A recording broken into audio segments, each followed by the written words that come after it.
95 years. This experience led him to start his own corporate venture, Pacific Trans, a soft luggage company, which has won Asia Top Business Award 2016, instituted by IBF Singapore. With the best of the best teachings of the West and the East, he successfully increased the company's turnover from lakhs to crores within a day, and established goodwill via world-class service to his clients. He was eager to share his success mantras, which was indeed Dr. Arunaagiri's long-time passion. To empower, enable, and educate individuals, he started his training organization, EQ. His training programs comprise of new paradigms of leadership skills, breakthrough performance, personal excellence, professional selling skills, communication and presentation skills, among others. Each of these programs merged the world-renowned scientifically driven practices such as transformational technology, empowerment technology, interpersonal skill technology, networking skill technology, inner engineering technology, and 10x growth technology. His world-renowned new flagship signature programs are 10x Business Growth, 10x Sales Booster, 10x Personal and Professional Growth.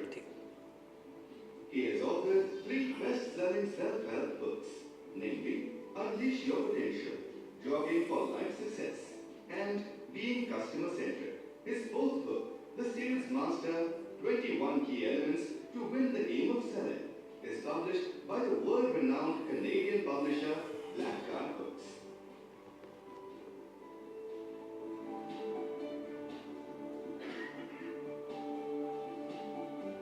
Dr. Arunaagiri has conducted 10,000 plus seminars, and more than 1 lakh participants have benefited from his powerful success training till date, including companies such as Indian Oil, Hindustan Petroleum, LIC, Roche, Sulzer, Mitsubishi, UTI, Lakshmi Machine Works, etc.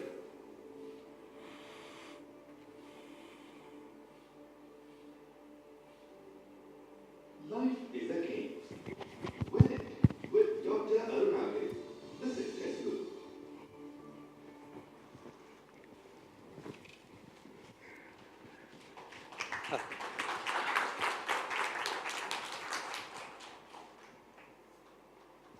Friends, how many of you agree with me that we human beings have infinite potential? Can you please raise your hands? Thank you. Thank you. How many of you also agree with me that out of this infinite potential that we have, in the normal course, most of the human beings use a very small percentage in their actual life? How many of you agree with me? Oh, thank you very much. Friends, it's my honor and pleasure to welcome you for this last session, a session on a subject which is very, very close to my heart, called human potential and how to grow it 10x. In fact, I've been working on this concept for the last 20-25 years, and also had the honor of writing a book on this called Unleash Your Potential. At the onset, I want to really acknowledge each one of you in this particular room, because I, as a trainer, whenever I travel across, both in India and abroad, there's one research which comes to my mind, which is from Harvard Business School, and it states that less than 10% of the world's population ever invest on the most important asset that all of us have, that is the self. Yeah. And I know right now I'm addressing these top 10% of the world's population who are really interested in working on themselves, learning, unlearning, and relearning, and thereby really utilize this beautiful gift of human life that we have been blessed with. So, can I request you all something? Can I? Hello? Can we give a big round of applause to ourselves? Yeah, I really wanted to get present to this, that you need to be acknowledged. Can I ask you for 2 more favors? Can I? Sorry, I can't hear you. Yes. can you please raise your hands up, if you don't mind, turn it around. And can you just acknowledge yourself by saying that I'm proud of myself. I thank you very much. My second favor is, as I cannot reach out to all of you, can you just raise your hand on the side? And on my behalf, acknowledge the buddy on your side by saying that, boss, it's really my pleasure to know you. Yeah, please do that. Absolutely. Thank you very much. Thank you very much for doing that. Friends, what we just did in the last 30 seconds, in my opinion, as a human behavioral scientist, is something very, very crucial for we human beings to really unleash this infinite dormant potential that rests with each of us. But in this short session of around 35 to 40 minutes, what I intend to cover with each one of you is about the concept of self-concept, and which in my opinion, the person's self-concept has got a direct correlation to amount of achievement that one has in one's life. So that from this small facilitation, maybe I would like each of you to get present to the importance of it and start working on that. How many of you would be interested in that? Please raise your hands. Thank you. The second thing which I wanted to just share with all of you is about the true purpose of education. Okay? Of course, all of us are highly educated, and India is one country where education is really given a lot of importance.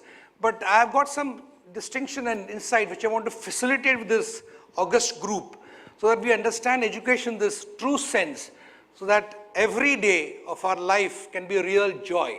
How many of you would like that? Please raise your hands. Thank you very much. The third thing which I plan to cover in this short session is about the importance of belief in a human being's life, and how, if you are able to have ability to transform your limiting beliefs into liberating beliefs, what the true potential of human beings, how it can be just exploded. That's exactly what I wanted to share with you. And last but not the least, I wanted to also share with you, my friends, the holistic development that a human being is capable of. Okay? And how many times in our journey of life, we become too busy and lose the importance of an holistic life, which I would like to just touch upon in this brief session. Okay? Friends, to begin with, I would like to share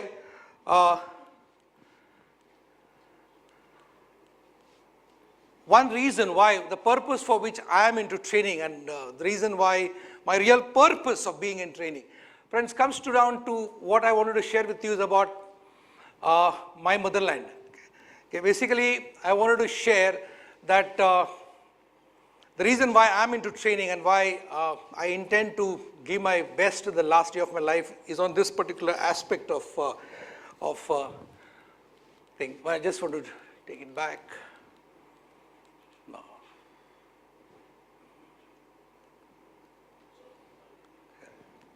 Yeah. Friends, I just wanted to ask you one thing. This great motherland of ours,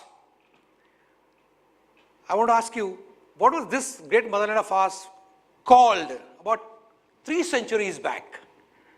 Anybody? Absolutely right. This is called Sone Ki Chidiya. And I just want to take your attention to this particular slide, which is for me a very, very emotional connect to it. But this particular statement is made by Lord Macaulay in February 2nd, 1835 in British Parliament. He was just appointed the Governor General of this country, and before he took over, he had an address to the British Parliament, which was the jewel of the crown, right? They literally looked at our country as the biggest possession that British Empire had. But I just want all of you to just take note of this particular statement which I'm just sharing with you. It says that I have traveled across the length and the breadth of this country. I have not seen one person who's a beggar, who's a thief. Such wealth I've seen in this country, such high moral values, people of such caliber, that I do not think we would ever conquer this country unless we break the very backbone of this nation, which is our spiritual and cultural heritage. And therefore I propose that we replace our old and ancient educational system, our culture. For the Indians think that all that is foreign and English is good and greater than their own, and they lose their self-esteem in their native culture, they'll become what we want them to be, a truly dominated nation. Friends, this was the vision statement of the British Empire. And I would ask this august gathering, did they succeed in this vision? Unfortunately, yes. And I wanted to ask you one more question, my friends. What are the maximum damage that they did to us? Which was the dimension where the damage was maximum? Divide and rule. Good answer. Education system they broke. Yeah, somebody else. Because I know, as an HR professional, you would appreciate the point which I'm trying to drive home. Sanskrit was demolished. Yeah, you're right. You know, that was a cultural heritage. Give her a big round of applause. Absolutely. In my opinion, it was a self-esteem which they actually impinged. They made us believe that everything foreign was good and that we are just second-rate people. But actually, it was not the truth. We were, just about 300 years back, we were contributing to more than 1/3 of the world's economy. The entire world wanted to come to do business with us. In fact, I was recently, last month in Europe and America, I was addressing a group of NRI people and I asked them, who discovered America? Anybody? Huh? Christopher Columbus, absolutely. Christopher Columbus. And I just asked them one more question. Where did Christopher Columbus set sail for? Absolutely. And how many of you agree with me that USA got discovered because of my motherland or our motherland? How many of you agree with me? Please raise your hands. Yeah, I really wanted to get present to this, my friend, because this has got a lot of importance to what we are. Of course, we are growing very fast. But as HR professional, I wanted to give you this insight. Okay? Self-esteem is where they actually dented us as conquerors. I don't hold anything against them because ultimately they were doing what they did. Let me ask you one more question. Which is one of the most important or intelligent race at the present moment? Which is the most intelligent? One of the intelligent race. I wouldn't say the intelligent race. Anybody? Sorry? Brown. Asian. Anybody else? Yeah. Yeah. Normally the answer I get is Jews or Germans. Okay. And of course, some people do say that Asians. But I wanted to get present to. I just want to ask you, who is the CEO of Microsoft? Who is the CEO of Google? And who is the CEO of Pepsi? What percentage of NASA scientists are Indians? And what percentage of doctors in UK are Indians? Sorry? Absolutely, almost about 1/3, I would say 35 to 40%, the historical fact. So I really wanted to get present to how come all of them are from our country. And I wanted to get present to this, that it's not an accident. Okay? If we Indians are really intelligent, it's no accident. Okay? It's because, if you ask me, it's all historical fact. We are by genetics, we are born intelligent. Okay? Again, let me just share with you why we say that. Okay? And I want you to get present to, because this is something which, let me very frankly, many of the youth especially don't believe this. You ask them, they look at Jews, they look at Germans, but they don't consider themselves to be from an intelligent race. And as you will appreciate that, for any country or for any individual to really achieve real high success, he has to have a high self-concept. How many of you agree with me? Yeah, absolutely. Without self-esteem, I promise you, no person can really achieve great strides in any area of your life. Okay? Friends, the reason why we are all genetically intelligent is because, we all have our ancestors. I am sure all of us, when we are on our birthday, we go to a temple, right? And when you go to a temple, when you do archana, what does the priest ask for? Sorry? Anybody? Sorry?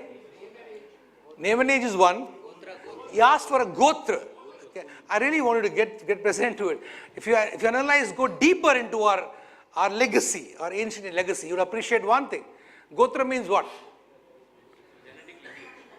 Genetic lineage to a guru.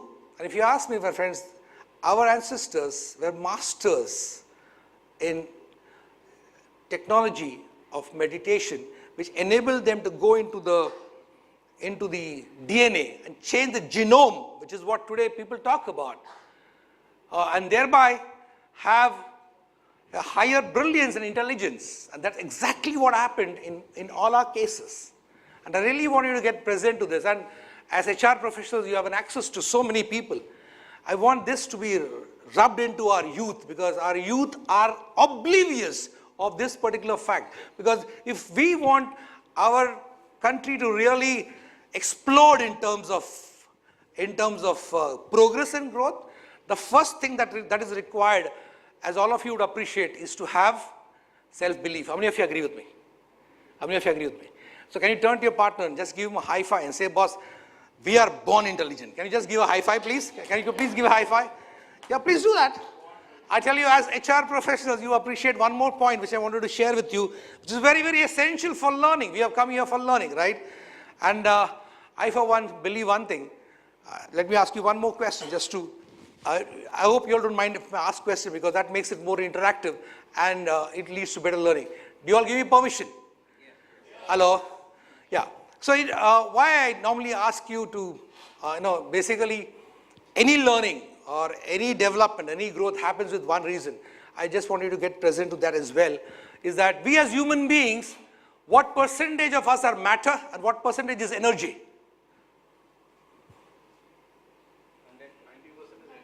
90% energy? 10%? Huh? We are absolutely, almost, you're right, we are almost about 99.99% energy. And let me tell you one thing, as HR professionals who are involved in learning and development, higher the energy, higher the success. Higher the energy, higher the learning. How many of you agree with me that we learn more when we are awake? How many agree with me? Yeah? So automatically, this is one reason why I request you all to just allow me to ask you questions so that the energy level is higher. But the second point I wanted to share with you all, which is very, very close to my heart, coming from this particular chart, is the self-esteem of a person. Okay? And the self-esteem has got a connection with self-belief. Actually, the entire cycle goes this way. Okay?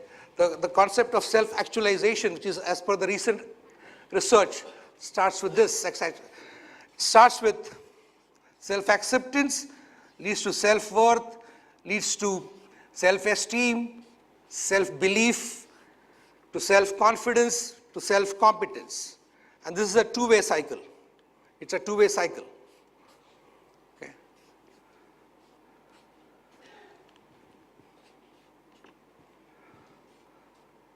But I just wanted to share with you that in order to bring about this self-actualization, which is the theme of this particular conference, of how do you use the human potential to the full extent, that's what is the objective. I just wanted to just ask you one more question. What is the first point in this entire self-actualization cycle? Awareness? Good answer. Anything else? Where does the entire self-actualization cycle start? Because the theme of the conference was, how do you use the human potential to the maximum?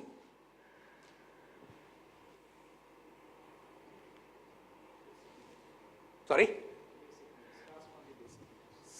Starts from the basic needs and then it grows up and you but basic need is okay. Basic need is basically external. I'm talking about self-actualization starts from inside out. Sorry? It comes out of Purpose, yeah.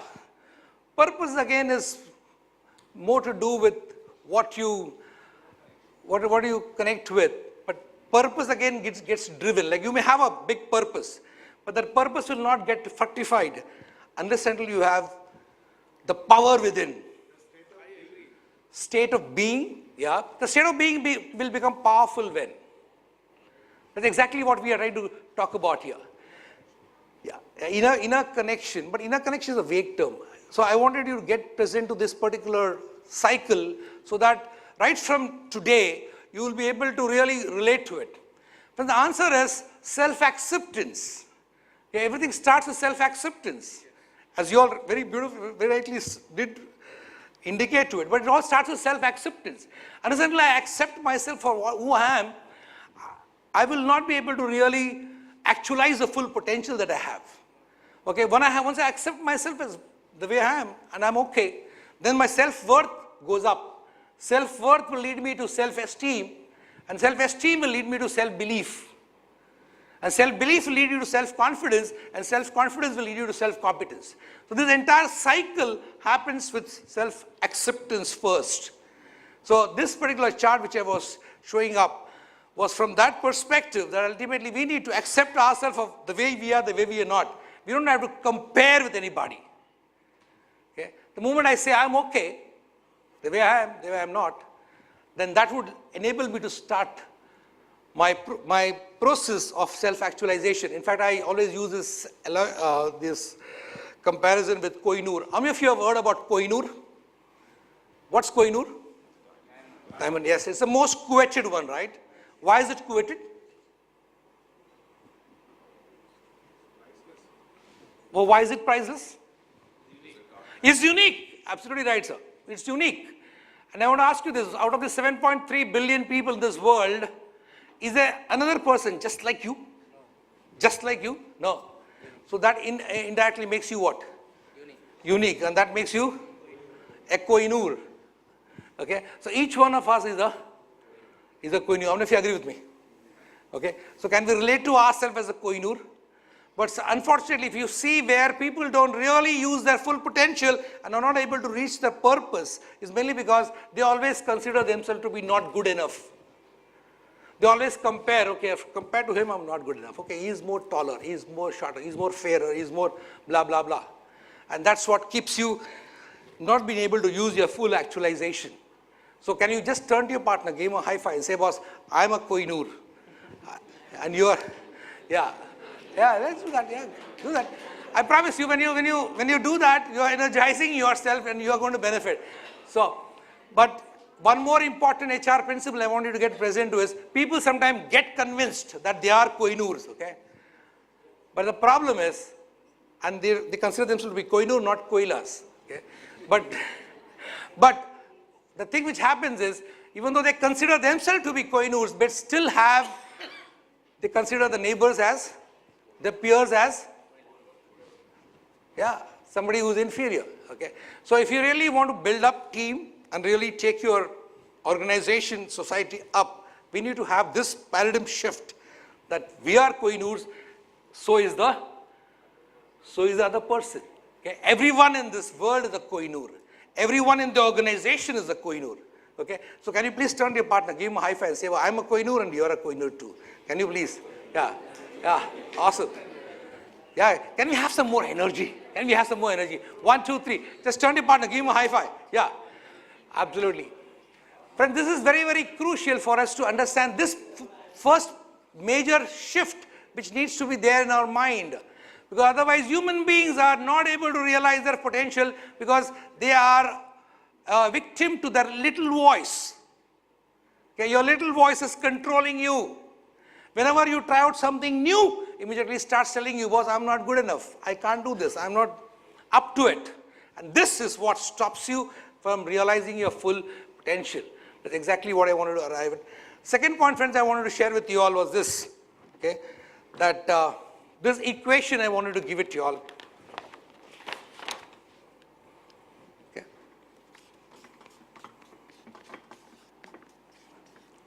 Okay. The equation is E plus R is equal to O. Okay. Now, what does E stands for? Sorry? Energy? No. Enthusiasm? No. Anybody else? Empathy. Wow, I can see that. Okay. D is environment. Okay. R is your response and O is your output. But I want to ask you this. Out of these three, which are in your control? Sorry? Response. Environment? environment is not in your control. Output? No. Output again, you may give the best, but still the output may not come. Thank you for participating, sir.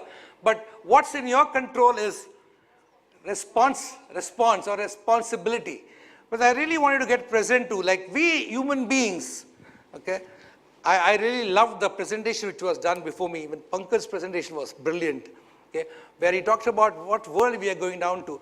But ultimately, let me really tell you, friends, ultimately it will come down to this basic foundational concept. Now I want you to get present to that. How do we make people responsible and responsible for their life? Okay? If you can give them a sense of total ownership to your team members, to your family members, to your organization, I promise you, you will have a transformed world. Okay? Now, normally what stops people from really becoming responsible are these three concepts.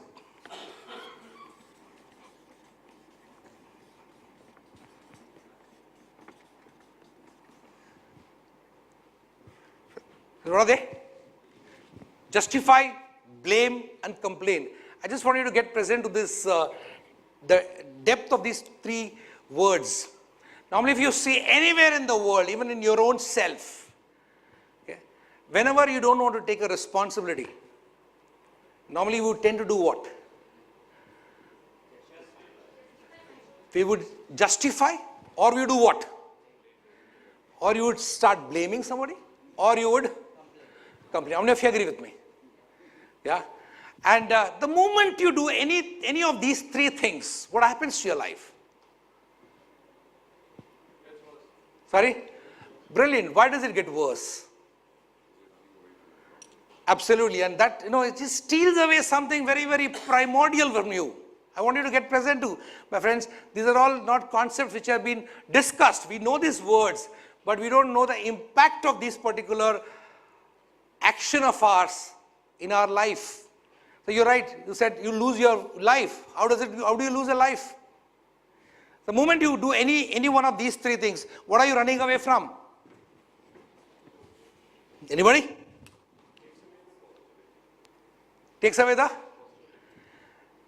positivity would come afterwards. What is the first liability of this? The moment you just look into your own life and check it out, the moment you have complained or justified something or you have blamed somebody, you have actually lost something very, very opportunity. Yes, opportunity is the offshoot of that. Anybody? Sorry? Sorry? Self-esteem. Self-esteem would be again a psychological. Yeah. The first thing which goes out of the window is this. You deny responsibility. And because you deny responsibility, there are responsibility and one more thing are two sides of the same coin. The moment you give away responsibility, you lose something else. Very close, madam, very close. Productivity is the output. Something more primary.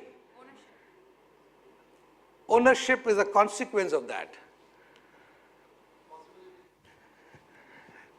Yeah, possibilities is what happens. Actually, these two are the two sides of the same coin. Okay? The word is, what's the word? You lose power. How many of you agree with me? How many of you agree with me? Yeah, you all said authority, but actually, from the basic perspective is power. And what does power mean? And that's the reason why what both of you said was very, very true. But again, pinning it down to that particular point is very important. Because the moment you lose power, what do you lose? Control means what? Your ability to influence something. Yeah. Something more basic word? Yes, you're right, absolutely. Respect is a consequence. I want you to get present to this. This is the latest technology from my teacher called Blair Singer. Okay, we are the first team in India to use this accelerated learning technology, which uses the latest brain science, and that's how the learning happens. Because many of you said, and you said very beautifully, the people are not interested to sit for 8 hours or 10 hours. But I tell you very frankly, if you really want transformation to happen, it can happen only when there's a intensity between the source and the participant. Through online, you can never have transformation. And I want you to get present to this. As HR professionals, I want you to get present to that. You can never replace a classroom training, especially if you want to really bring about a transformation in your people. Transformation will happen only when there's an intensity between the two. Because here, the power is to act. Power is nothing but the ability to act. And because there is no action, what you don't get?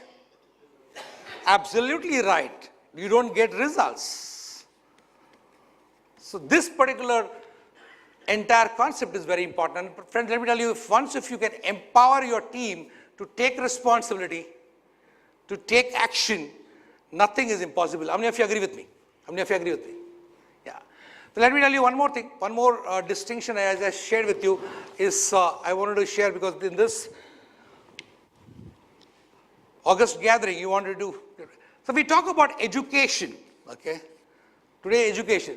Now I wanted to get present to what is education and why is the education which we have right now is not very powerful. The formal education which is happening right now is not giving us results. The people coming out of the normal graduates, postgraduates are not able to give you results. When they come in, you put them through a training. Why? Because education that we are right now imparting is based on what?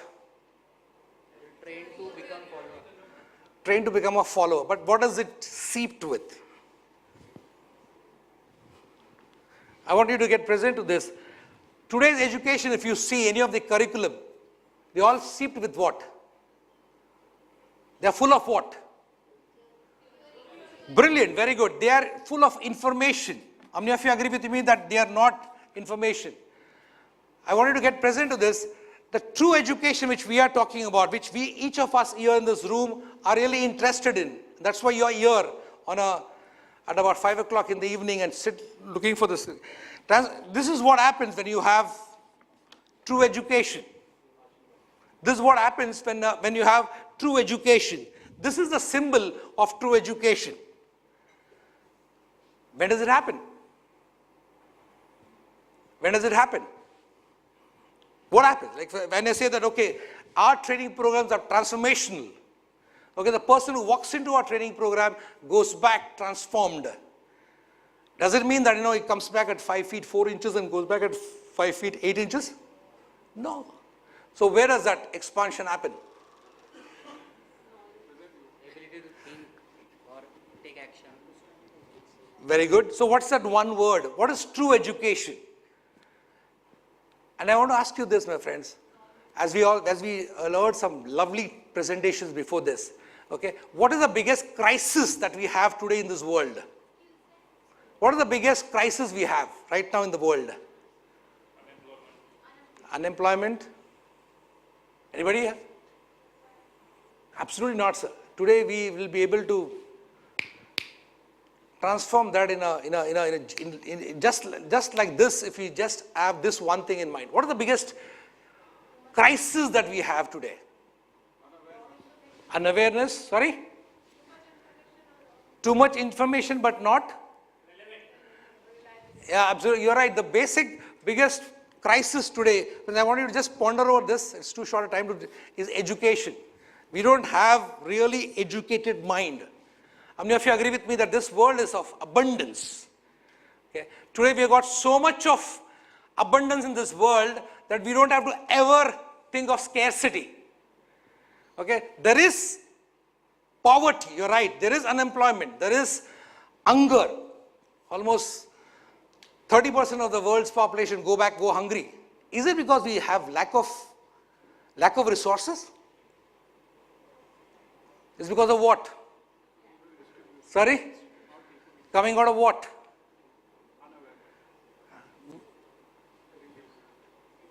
Proper educated mind.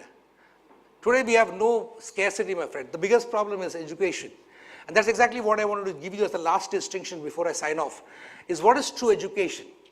What does it stand for? You're right, Gurukul system our system was outstanding, and I really want to each of you to get present to what a lovely system we have. We need to get it present, get our youth present to this. So what is true education, which will lead you to... Absolutely. It's for everybody, absolutely. It's the role of us as leaders that we need to, it should not be, and that is, I think, when I mentioned first industrial revolution, which led to colonialism. Yes. I think it was because advancements were happening then also. Right. It was a privilege for few, and they tried keeping it as, their sort of a thing. Absolutely. They exploited others. So I think now is the era where we have to take everyone alongside and just make that change happen. So very well said. So do you know this? In Madras presidency, there were almost about 1 lakh universities. Actually documented, okay? How come there were 1 lakh universities in Madras presidency? That's what you're touching upon, the same thing. The holistic growth which we had in our ancient system was what it was. You know how it was? Because every industry was a university. Every industry was a university. So there was abundance about the whole thing. But just cutting it short, true education is nothing but this one word I want you to get present to, which has been talked about quite a bit, but not understood. Is called as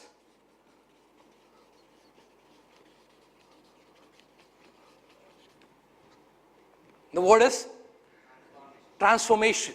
True education is nothing but transformation. Okay? Now when you transform yourself, go beyond the form, that's what this particular education, true education stands for. But I wanted to get present to the thing. The transformation happens at this point. If you see the brain, it's got two sides. What are the two sides? Two parts. That's one. One more important. One is the conscious brain and one is the subconscious brain. I want to get present to this. Which is more powerful? Absolutely. What does it contain?